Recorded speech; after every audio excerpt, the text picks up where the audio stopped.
Buenas tardes a todos y todas. Para mí es un gusto saludarles el día de hoy. Mi nombre es Vanessa Torres, subdirectora de la ONG Ambiente y Sociedad. Soy abogada, defensora de derechos humanos y primero quiero agradecer esta invitación para participar en este importante espacio.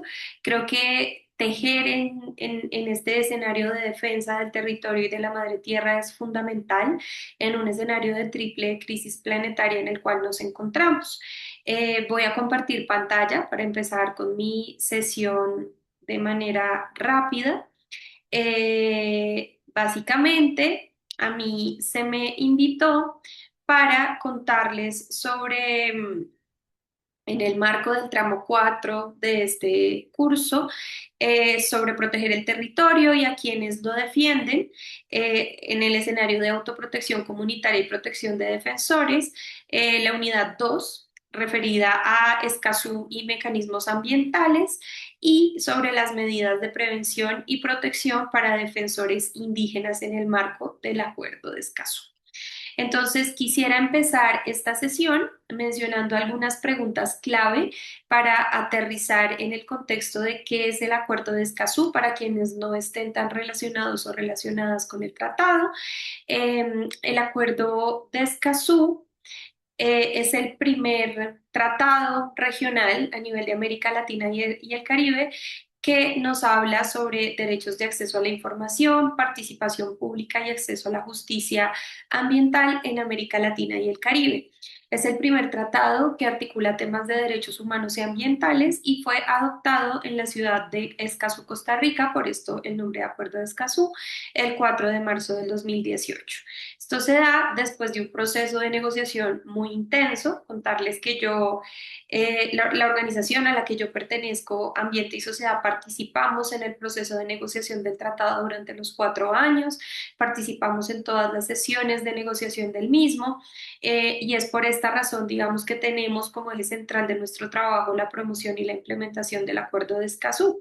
Adicional, porque al ser el primer tratado regional sobre derechos humanos y ambientales en América Latina y el Caribe, es el único acuerdo vinculante derivado de la Conferencia de Naciones Unidas sobre Desarrollo Sostenible, Río+20 del año 2012, en donde precisamente se plantea la necesidad de crear un tratado que hable específicamente sobre los derechos de acceso. Y creo que en esto ustedes pueden reflexionar muchísimo en función a precisamente por la falta de acceso a la información, por ejemplo, cuando se va a aprobar un proyecto de desarrollo, o la falta de espacios de participación ciudadana efectivos, como por ejemplo, más allá de la consulta previa, porque la consulta previa es un derecho fundamental, hay otros mecanismos de participación ciudadana que muchas veces no son reconocidos, pese a ser integrados dentro de marcos constitucionales, como en el caso de Colombia ocurre.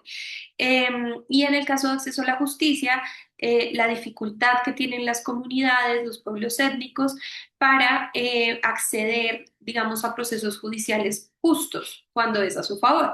Y aquí se toca un tema muy importante y es, por ejemplo, si yo hago una demanda en contra de una empresa, por ejemplo, de industria extractiva, el momento en donde se tiene que comprobar quién tiene la culpa o quién tiene la razón, generalmente es a las comunidades a quienes les toca probar el daño.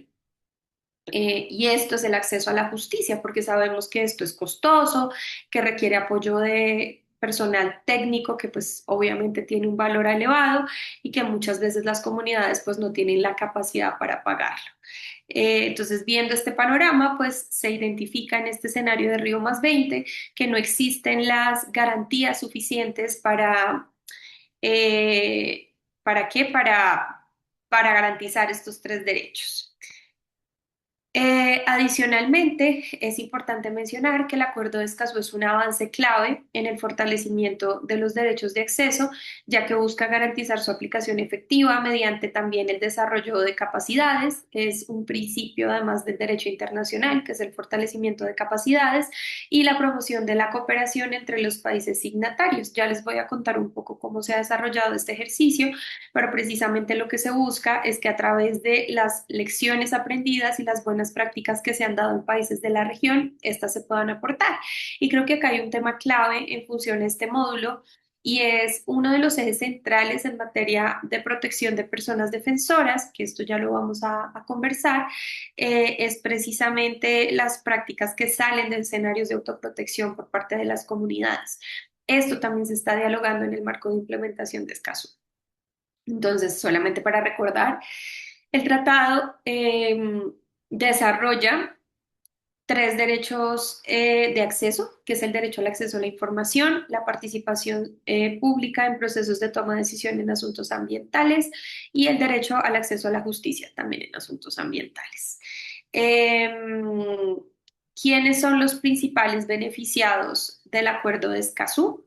Entonces, podemos mencionar que sus principales beneficiarios son la población de la región de América Latina y el Caribe, en particular los grupos y comunidades más vulnerables como los pueblos indígenas, afrodescendientes, comunidades campesinas, jóvenes, mujeres y entre otros. Y cuando menciono la palabra vulnerables es precisamente a fenómenos como el cambio climático. Ya sabemos que hay un reconocimiento a nivel de la Corte Interamericana de Derechos Humanos a través de la opinión consultiva 3225 de una emergencia climática y la cual debe ser entendida y aterrizada en los marcos normativos nacionales de los países de la región. ¿Cuál es el objetivo del Acuerdo de Escazú? El Acuerdo de Escazú busca garantizar el derecho de todas las personas a tener acceso a la información de manera oportuna y adecuada, a participar de manera significativa en las decisiones que afecten su vida y su entorno y acceder a la justicia cuando estos derechos hayan sido vulnerados.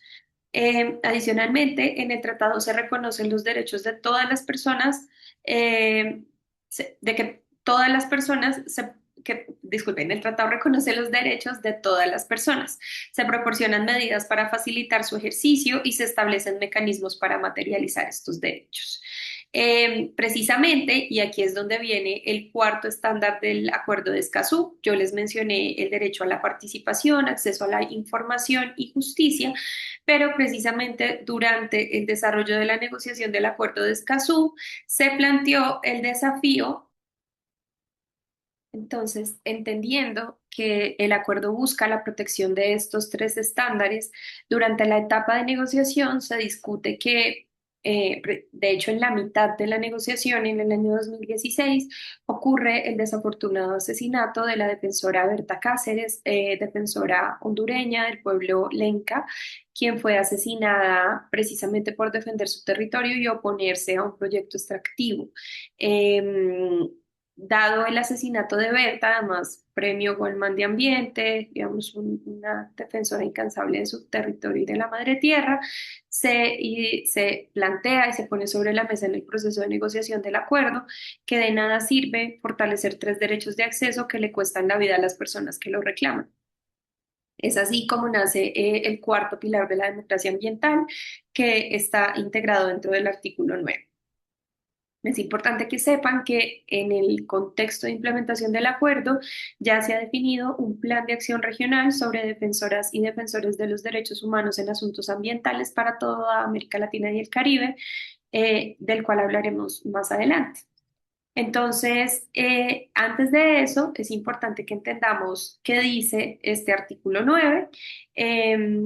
Se crea, con este artículo 9, se crea entonces un nuevo pilar de la democracia ambiental, la protección de defensores de derechos humanos ambientales, y se logra a partir de la presión y estrategia de la sociedad civil. Esto es importante mencionarlo porque durante la etapa de negociación, precisamente una vez ocurre el asesinato de Berta, no, digamos, quienes estaban participando del proceso de negociación plantean que no podemos avanzar en esta negociación sin tener un reconocimiento expreso en la defensa de la vida, no solamente de personas, sino de organizaciones y grupos que defienden el ambiente en la región. Y esto debe convertirse en una obligación de los estados.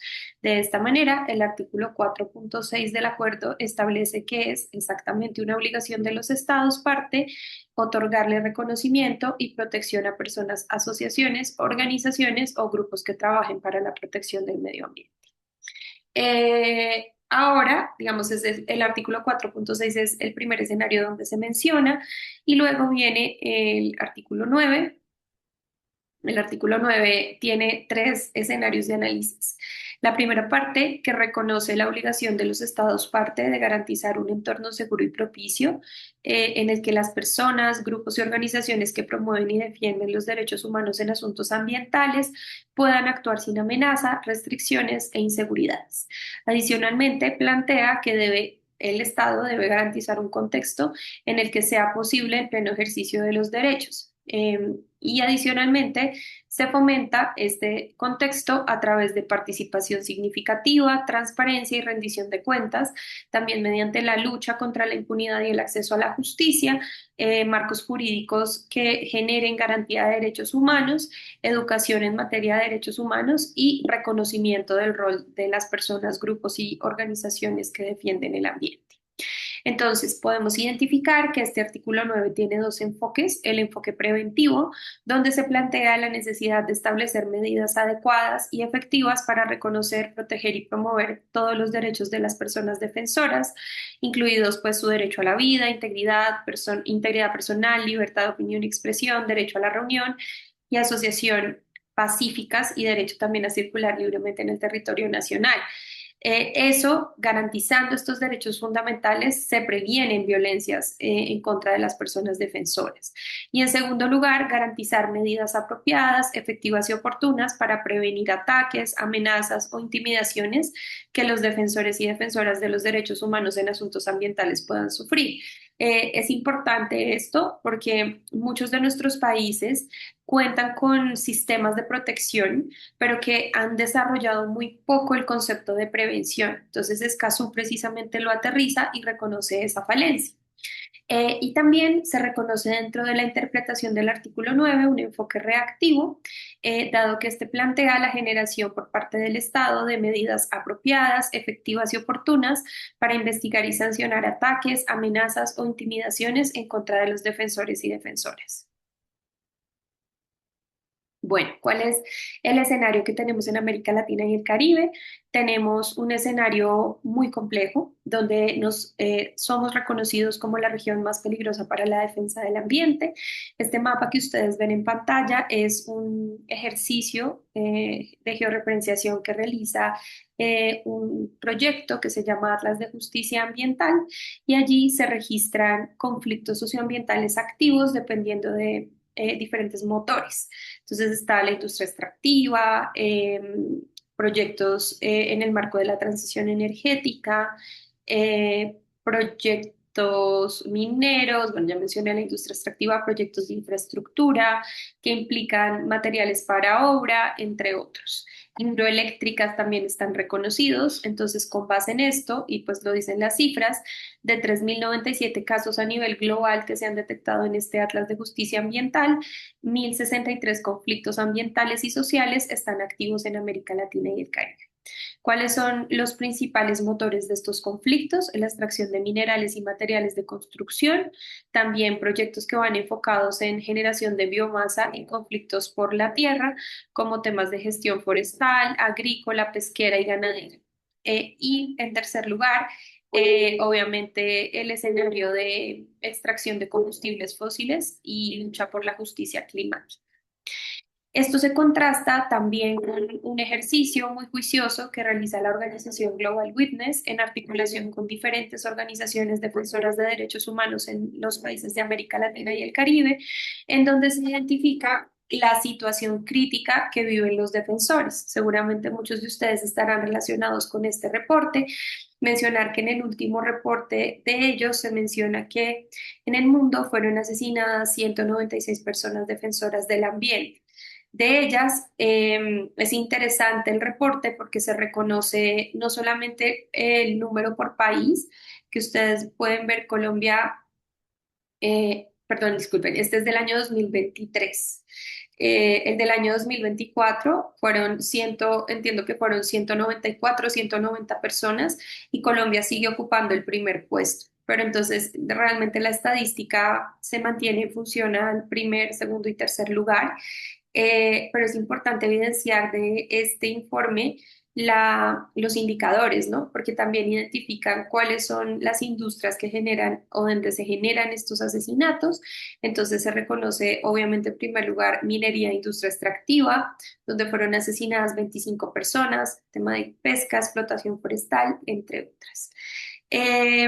Datos importantes del informe que creo son importantes para ustedes también.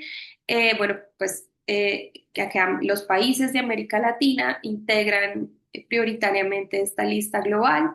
Encontramos el rol de Colombia, el rol de México, el rol de Brasil, el rol de Honduras y de diferentes países de la región que, digamos, evidencian la situación crítica de las personas del ambiente. El rol de Brasil en segundo lugar, entre otros. Y de esto podemos mencionar también que para el 2023 el 43% de las personas asesinadas eran personas indígenas y el 12% eran mujeres. Entonces ahí se evidencia el nivel crítico, por ejemplo, de temas de enfoque de género en mecanismos de protección y enfoque diferencial para las comunidades étnicas que están en primera línea de defensa. Eh, Se evidencia en el informe que el asesinato es una estrategia habitual para silenciar a las personas defensoras, junto con otras represalias generalizadas contra el activismo ambiental, como es el caso de actos de violencia, intimidación, campañas de desprestigio y criminalización organizadas por gobiernos, empresas y otros agentes no estatales. Por supuesto, acá se menciona el tema de criminalización y yo sumaría judicialización, que es una forma de acallar organizaciones, procesos comunitarios y personas que son defensoras. Desde la aprobación del Acuerdo de Escazú, del Acuerdo de París, el 12 de diciembre del 2015, sobre cambio climático, han muerto asesinadas más de 1.500 personas que defendían sus tierras y el medio ambiente, lo cual sin duda es un escenario para reflexionar y recordar que el rol de las personas defensoras del ambiente debe ser puesto sobre la mesa en cualquier escenario de negociación internacional por la lucha climática. Colombia es el país con el mayor número de asesinatos documentados entre el año 2012 y 2000. Yo le sumaría 2024 sin lugar a dudas, y 2025 también. Eh, bueno, ¿cómo se define un defensor ambiental? En este escenario, yo siempre invito a revisar dos definiciones, una en el contexto del derecho internacional. La primera de ellas es dada por la Oficina de Naciones Unidas del Medio Ambiente. Esta definición es interesante porque plantea que los defensores ambientales son aquellos que llevan a cabo una gran diversidad de actividades relacionadas con la tierra y los derechos ambientales, incluidas las personas cuya labor está vinculada a la actividad de las industrias extractivas, construcción y proyectos de desarrollo. Adicionalmente, reconoce que la Declaración Universal de los Derechos Humanos considera a los defensores del medio ambiente un subgrupo de los defensores de derechos humanos y por esta razón están sujetos a la Declaración de Naciones Unidas sobre los defensores de derechos humanos. Entonces, si ustedes se dan cuenta, esta definición yo diría que es muy apegada a reiterar el contexto del derecho internacional, pero pues reconoce, por supuesto, el rol de los defensores. Y está esta segunda definición, que es la Resolución 4011 del año 2019, establecida por la Asamblea General de Naciones Unidas, definición que yo siempre invito a citar y a revisar, dado que es muy completa y aterriza el rol comunitario.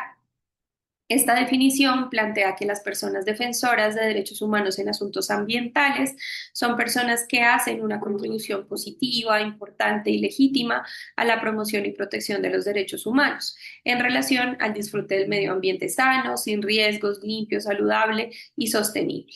Son los que están más expuestos y corren mayores riesgos, entonces aquí se reconoce el rol de primera línea de defensa. También se reconocen los liderazgos en territorios alejados y el riesgo al que se enfrentan, que es básicamente pues, el rol de los pueblos indígenas, y puntualmente hace un reconocimiento específico a los pueblos indígenas como principales afectados por el cambio climático debido a su dependencia del medio ambiente y sus recursos y a su estrecha relación con el territorio, por supuesto. Se indica que son agredidos o enjuiciados por sus actividades. Entonces, si ustedes quieren citar como qué es un defensor ambiental y cómo se sustenta el rol de los pueblos indígenas, además, por supuesto, del sustento que ustedes tienen como autoridades, desde el derecho se crea esta definición que creo que es importante. Ya esto yo lo había visto antes, entonces Aquí quiero hablar un poco cómo ha avanzado en el marco del Acuerdo de Escazú la implementación del artículo 9. Esto nos lleva a la primera COP del Acuerdo de Escazú. En esta primera COP, precisamente la COICA solicita en plenaria, a través de una previa articulación con los actores que estábamos presentes en el espacio, la creación de un grupo ad hoc. Este grupo ad hoc sobre personas defensoras del ambiente, como les comentaba, fue impulsado por COICA precisamente a partir de una articulación con organizaciones de sociedad civil y fue muy importante, un precedente muy importante en el marco de la implementación del Acuerdo de Escazú, ya que a partir de la creación del grupo ad hoc, que actualmente es liderado por tres países, San San Nevis, Chile y Ecuador, eso cambió recientemente en la última COP, ya les contaré sobre esto. Se crea el Foro Anual sobre Personas Defensoras. Este foro tenía como objetivo central crear un plan de acción regional para la protección de quienes defienden el ambiente. Eh, Vamos a avanzar. Como les digo, esto pasó en la primera COP. Posteriormente se da el primer y segundo foro entre el año 2022 y 2023, el primero de ellos en Quito y el segundo en Panamá. Estos foros fueron directamente realizados para la recepción de propuestas para la generación de este plan de acción. Es importante mencionar que este plan de acción tiene un componente muy importante y es que es consolidado con las organizaciones. Este plan de acción, este grupo ad hoc, disculpen, fue consolidado entonces durante la primera conferencia de las partes, impulsado por la COICA. La COICA es importante mencionar que una vez se crea este grupo ad hoc, que fue liderado inicialmente por tres países, San Kitts y Nevis, Chile y Ecuador, se crea con un objetivo principal y es impulsar la implementación del artículo 9. A partir de esto se crea el Foro de Personas Defensoras. Este foro originalmente fue anual, actualmente se celebra cada 2 años, el próximo será el próximo año en el mes de abril y tuvo como objetivo inicial crear el primer plan de acción regional para buscar una protección a nivel de América Latina y el Caribe. ¿Cómo se dio la consolidación de este plan de acción? Entonces se da durante el primer y segundo foro, el primero de ellos en 2022 en Quito y el segundo en 2023 en Panamá. Entonces, es importante mencionar que este plan de acción, como ustedes pueden ver en la imagen, se crea con la participación directa de diferentes actores, organizaciones de sociedad civil, personas defensoras del ambiente. Entonces, realmente es un documento muy relevante para el proceso de protección a nivel de América Latina y el Caribe. También participaron pueblos indígenas y ya les voy a contar un poco qué contiene este plan de acción. Luego pasamos a la tercera conferencia de las partes, que se celebró el 28 de octubre del 2022, en donde en medio, de hecho, de la consolidación de este plan de acción, y aquí el grupo de trabajo presentó precisamente el cronograma para la elaboración del plan de acción de personas defensoras.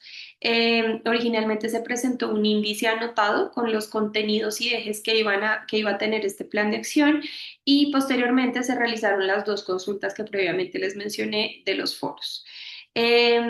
¿Qué contiene este plan de acción? Entonces aquí varias cosas a tener en cuenta. Este plan de acción tiene como objetivo poner en marcha un conjunto de ejes prioritarios y acciones estratégicas para avanzar hacia la implementación plena y efectiva del artículo 9 del Acuerdo de Escazú. Tiene un plazo de ejecución de 6 años, empezó su ejecución en abril de 2024 y finalizará en el abril del 2030. Tiene cuatro ejes de implementación: el eje de conocimiento, reconocimiento, fortalecimiento de capacidades y cooperación, y la evaluación, el seguimiento y revisión del plan de acción.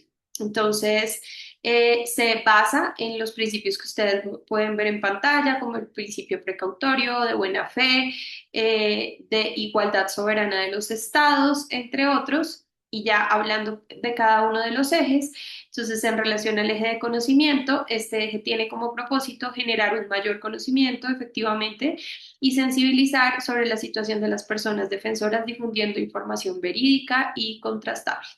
Eh, Busca dar información sobre la situación, los derechos y el papel que desempeñan las personas, grupos y organizaciones que promueven y defienden los derechos humanos en asuntos ambientales en América Latina y el Caribe.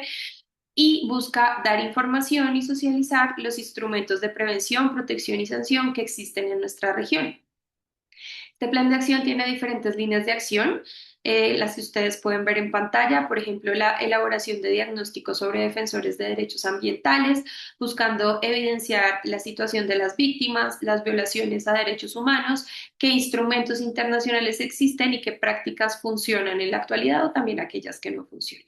Busca fortalecer capacidades a través de espacios de intercambio periódico hasta el 2030, reforzar contenidos en el Observatorio del Principio 10. Actualmente existe un observatorio que da seguimiento a toda la implementación del Acuerdo de Escazú y está integrado dentro de la página de la CEPAL, que es la Comisión Económica para América Latina y el Caribe, que cumple el rol de implementador del tratado. Y también garantizar la accesibilidad y comprensión de la información en materia de protección de personas defensoras, entendiendo las limitaciones que se tienen en materia de conectividad, por ejemplo, en el territorio amazónico y la brecha digital. El eje de reconocimiento busca efectivamente reconocer públicamente la labor y el aporte de las personas defensoras, también de los grupos y organizaciones, porque el Acuerdo de Escazú, como les mencioné previamente, reconoce no solamente personas naturales, sino también procesos organizativos y comunitarios. Tiene tres líneas de acción este eje, entonces el primero de ellos es promover el intercambio y alianzas entre defensores de derechos ambientales y estados parte, organizar eventos de reconocimiento y conmemoración para destacar las contribuciones de quienes defienden el ambiente. Aquí es importante mencionar que desde quienes seguimos esta agenda a nivel regional, hemos buscado que sea un escenario de reconocimiento y no conmemoración póstuma. Particularmente yo considero que el reconocimiento de la labor de los defensores debe ser en vida y debe buscar la prevención de cualquier violencia en contra de ellos, ¿no? En contra de ustedes, de hecho. Entonces, este creo yo que debe ser el enfoque que debe impulsar este eje. Y adicionalmente, no solamente reconocimientos simbólicos, sino reconocimientos que se aterricen en apoyo, respaldo económico desde la política pública, entre otros. Y establecer alianzas con actores y foros nacionales e internacionales para la promoción de derechos ambientales. Posteriormente, tenemos el eje de fortalecimiento de capacidades y cooperación en apoyo a la implementación del Plan Nacional de Acción, implementación nacional del Plan de Acción. Entonces, acá lo que se busca es, a través del fortalecimiento y de capacidades y la cooperación entre los estados, buscar alternativas para formular e implementar a nivel institucional en los países las leyes, políticas, planes, programas o medidas que se definan para el reconocimiento y la protección y la promoción de derechos de las personas, grupos y organizaciones que promueven y defienden los derechos humanos en asuntos ambientales. Ustedes pueden ver las diferentes líneas de implementación en pantalla. Voy a mencionar algunas para destacar. Entonces, por ejemplo, brindar asistencia técnica a los estados para implementar el artículo 9 del Acuerdo de Escazú mediante planes y hojas de ruta nacionales. Aquí contar, digamos, con el apoyo técnico de la CEPAL, que es muy importante. Y aquí aterrizando a las agendas de sus países, los estados que ya ratificaron el Acuerdo de Escazú deben tener o deben estar en proceso de construcción de una hoja de ruta nacional. Una hoja de ruta nacional que debe definir unas acciones prioritarias que organicen un poco cómo en la casa de cada uno de nosotros se va a implementar el Acuerdo de Escazú. Eh, y específicamente deben existir unas acciones en relación a la protección de personas defensoras. A eso se refiere ese punto. También establece, por ejemplo, apoyar la creación y fortalecimiento de instituciones que ofrezcan asistencia legal gratuita a defensores ambientales. Puede que en nuestros países ya existan o puede que no, pero aquí lo que quiero mencionar es que, digamos, en relación a países, varios países amazónicos, tenemos altos estándares en materia de institucionalidad. Puede que esto no funcione, pero existe. En otros países, como por ejemplo algunos países de Centroamérica o países del Caribe, ni siquiera existe una institucionalidad en materia de protección de personas defensoras. Y por supuesto, este punto también se abre a revisar qué tan efectivas son estas entidades, ¿no? Como es el caso de Colombia, donde tenemos una unidad nacional de protección que ha ejecutado un presupuesto de más de 2 billones de pesos desde el año 2016 y donde pues los resultados no son muy favorecedores. pongo estos ejemplos y por supuesto ustedes pueden ver las demás líneas de acción para su revisión. Y finalmente está el eje de evaluación, seguimiento y revisión del plan de acción. Este eje lo que busca de evaluación, seguimiento y revisión del plan de acción es básicamente, y hablaba hoy con otros colegas, este de hecho fue uno de los ejes más peleados, porque generalmente lo que pasa con estos instrumentos es que se generan mecanismos y compromisos de los estados a nivel internacional, pero no se crean herramientas para que la sociedad civil pueda monitorear su implementación. Entonces, bajo este eje de evaluación, seguimiento y revisión, se crearon indicadores de resultado para seguir este plan de acción y digamos que es una forma de hacer veeduría de una manera mucho más efectiva. Ustedes pueden ver las líneas de acción, como por ejemplo diseñar un programa de implementación del plan de acción que defina responsables, plazos y fuentes de apoyo. Esto es algo en lo que ya se está trabajando en articulación con el público. Y esto no lo había mencionado antes, y es que desde el lenguaje escaso del público somos todos y todas las ciudadanas y ciudadanos que no tenemos roles de toma de decisión en el Estado o en una entidad internacional. Entonces, aquí, pues, por supuesto, están los pueblos indígenas, comunidades afrodescendientes, campesinado, sociedad civil, también está el sector privado dentro del público, pero, digamos, lo que yo puedo mencionar es que la sociedad civil y el movimiento social tiene un rol muy activo en el escenario internacional. De hecho, ya existe un grupo técnico sobre personas defensoras, al cual ustedes, si consideran y lo ven relevante dentro de su agenda, pueden vincularse de manera virtual. Se tienen reuniones cada 15 días y digamos que es un espacio muy organizado. Yo quería mencionar, conectando con este escenario de análisis y revisión, el resultado de la opinión consultiva 3225 impulsada por la Corte Interamericana de Derechos Humanos. Esta opinión consultiva se trata de emergencia climática y derechos humanos, fue solicitada por Chile y Colombia el 9 de enero del 2023 y fue emitida por la Corte Interamericana de Derechos Humanos en abril de 2025. Es la primera opinión consultiva que habla de cambio climático en el sistema interamericano y es importante porque busca definir el alcance de las obligaciones de los estados frente a crisis climática desde una perspectiva de derechos humanos, equidad y justicia. También se realizaron audiencias públicas en diferentes países de la región, particularmente en Barbados y en Brasil. Y es importante mencionar que fue una audiencia que contó con diversas participaciones e intervenciones, básicamente con delegaciones de entre 180 y 185 organizaciones que participaron en el espacio.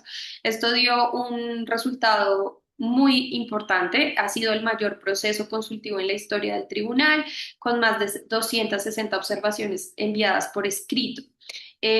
Bueno, ustedes pueden ver ahí, digamos, a nivel cuantitativo cuál fue el resultado: 613 actores globales que incluyeron 9 estados, 4 órganos de la Organización de Estados Americanos, organismos internacionales, 10 instituciones estatales, 62 comunidades, ONGs, una empresa y instituciones académicas y personas de la sociedad civil. ¿Qué dio como resultado esto y por qué se conecta con el acuerdo de Escazú? Bueno, el avance a nivel jurídico, y esto sale de manera textual dentro de la opinión consultiva, se plantea que la emergencia climática representa una amenaza sin precedentes para el gozo efectivo de los derechos humanos en las Américas. Plantea diferentes puntos clave. El primero de ellos, el reconocimiento del cambio climático como una amenaza de derechos humanos. Define que los impactos del cambio climático afectan gravemente el derecho a la vida, a la salud, al agua, a la alimentación, la vivienda y el ambiente sano. En segundo lugar, se plantean obligaciones de los estados frente a cambio climático en materia de mitigación, es decir, reducir emisiones de gases de efecto invernadero en línea con el Acuerdo de París. Adaptación, que es de hecho el compromiso más atrasado en la implementación climática, que nos habla sobre tomar medidas para proteger a poblaciones vulnerables frente a impactos climáticos, y creo que aquí la Amazonía tiene un rol protagónico. El principio de no regresividad, que habla de los retrocesos en políticas climáticas que son contrarios a los derechos humanos, y que creo yo este principio es fundamental en el escenario político que estamos viviendo, geopolítico que estamos viviendo actualmente, y la cooperación internacional como eje central para poder implementar este tipo de instrumentos internacionales. ¿Qué avances jurídicos plantea la opinión consultiva? Plantea también la justicia climática y reconocimiento del enfoque diferencial. Entonces, aquí la Corte hace énfasis en proteger de forma especial a pueblos indígenas, comunidades afrodescendientes, mujeres y niñas, personas con discapacidad, jóvenes y generaciones futuras. Resaltado, por supuesto, reconoce la protección de personas defensoras del clima y el ambiente en esta lucha en el marco de una emergencia climática. Plantea que los estados tienen la obligación reforzada de garantizar la vida, la integridad y la participación efectiva de quienes defienden el ambiente frente a la crisis climática. Si ustedes ven, esto va directamente relacionado con el artículo 9 del Acuerdo de Escazú. Entonces aquí precisamente está este paralelo. Entonces, la opinión consultiva plantea la obligación reforzada de proteger a defensores del ambiente. Esto está integrado dentro del artículo 9 del Acuerdo de Escazú. Reconoce la justicia climática, que se articula con el enfoque de equidad e interseccionalidad que tiene el acuerdo. Reconoce el derecho a un ambiente sano, que también es reconocido dentro del artículo 1 y el artículo 4 del Acuerdo de Escazú, y es parte de su objetivo en sí mismo proteger este derecho fundamental. Garantiza la participación ciudadana y la transparencia, mientras que en el Acuerdo de Escazú se reconoce como un pilar de la democracia ambiental, como ya lo vimos previamente. Y también reconoce la importancia de la cooperación entre los países como una clave para la lucha contra el cambio climático. Y les comentaba, en el artículo 11 del Acuerdo de Escazú se reconoce la cooperación como un principio fundamental para su implementación. Entonces, de hecho, en el texto de la opinión consultiva se reconoce que la implementación plena del Acuerdo de Escazú es coherente con los estándares interamericanos sobre acceso a la información y la justicia ambiental. Listo. Entonces, ¿qué conclusiones podemos tener de este análisis en torno a personas defensoras? En primer lugar, que el Acuerdo de Escazú cuenta con un activo rol del público materializando la democracia ambiental. Sin embargo, estos espacios de pedagogía y de aprendizaje son muy importantes para que sigamos aterrizando el Acuerdo de Escazú. El llamado que yo puedo hacerles el día de hoy es: ojalá se pueda revisar dentro del escenario de gobierno propio y con las autoridades indígenas cómo incluir el Acuerdo de Escazú en el marco de los planes de vida, que ustedes lo puedan usar e interiorizar como una herramienta afín con la protección de sus derechos. En segundo lugar, el plan de acción se convierte en una herramienta fundamental para prevenir violencias en contra de personas defensoras de derechos humanos en asuntos ambientales. Entonces ya conocen ustedes ese plan de acción. Es importante mencionar que este plan de acción debe estar integrado dentro de las acciones prioritarias que serán publicadas, o sea, depende del estado de cada uno de sus países. Estaba pensando en el caso de Colombia, que próximamente va a publicar su hoja de ruta, y este plan de acción debe estar incorporado y debe ser implementado. Se requiere también mayor compromiso por parte de los estados frente a esta implementación. El rol de monitoreo de la sociedad civil resulta fundamental para garantizar este compromiso, y también de la academia en el escenario que nos dio como resultado una COP4 que ya pasó. Y en esa COP4, aquí les cuento un poco sobre eso, se dio un reporte de implementación del plan de acción, en donde se impulsa a garantizar una amplia participación del público. En la próxima COP, y esto fue algo que yo comenté en un espacio al que COICA me invitó previamente, y es que ojalá hagamos una estrategia previa con tiempo para que durante la COP se haga un momento específico para países amazónicos. Creo que también esto se puede discutir en el foro de personas defensoras. Y es que sí debe existir una priorización en escenarios de ecosistemas estratégicos y sobre todo de habitabilidad de pueblos indígenas, pueblos étnicos. También mencionarles, en esta COP pasó algo importante, y es que hubo cambio de la mesa directiva. La mesa directiva actualmente, después de esta COP, está conformada por Panamá, por Colombia, por San Kitts y Nevis, Bahamas y Belice. San Kitts and Nevis, país del Caribe, asume la presidencia de la COP, y Colombia y Panamá asumen las vicepresidencias. Entonces, tenemos un país amazónico dentro de la mesa directiva del acuerdo. Por supuesto, el escenario electoral nos marca una dinámica que depende un poco de esto, pero creo que una vez finalizado el escenario electoral en Colombia podemos conversar sobre siguientes pasos para que esta vicepresidencia sea aprovechada de la mejor manera. De igual forma, los escenarios de monitoreo a nivel nacional resultan claves para impulsar una implementación efectiva del plan de acción. Como les comentaba, el tema de la hoja de ruta. Entonces, habría que revisar en cada país de la Amazonía cómo está la situación de publicación de la hoja de ruta. Por ejemplo, en el caso de Bolivia, pese a que Bolivia ratificó hace varios años, Bolivia no cuenta con una hoja de ruta. En el caso de Ecuador, tampoco se cuenta con una hoja de ruta. Entonces, sabemos los escenarios de vulneración de derechos humanos que se viven en estos países, pero en el escenario internacional pues se puede hacer, digamos, una presión y una articulación en el marco del trabajo conjunto y colectivo que tenemos. Y finalmente, las partes, pues yo considero que deben garantizar la difusión de este plan de acción a nivel nacional, que es una obligación de los estados difundir tanto el acuerdo de Escazú como los, digamos, las normativas y los instrumentos que van saliendo de él. Les agradezco mucho su atención, espero que esta clase haya sido de utilidad para ustedes y sin lugar a duda a través del maravilloso equipo de COICA quedó conectada para sus preguntas o inquietudes. También les invito a visitar cuando tengan la posibilidad la página y redes sociales de Ambiente y Sociedad. Ahí tenemos muchos materiales pedagógicos si quieren tener más información sobre el acuerdo de Escazú. Les envío un abrazo y muchas gracias.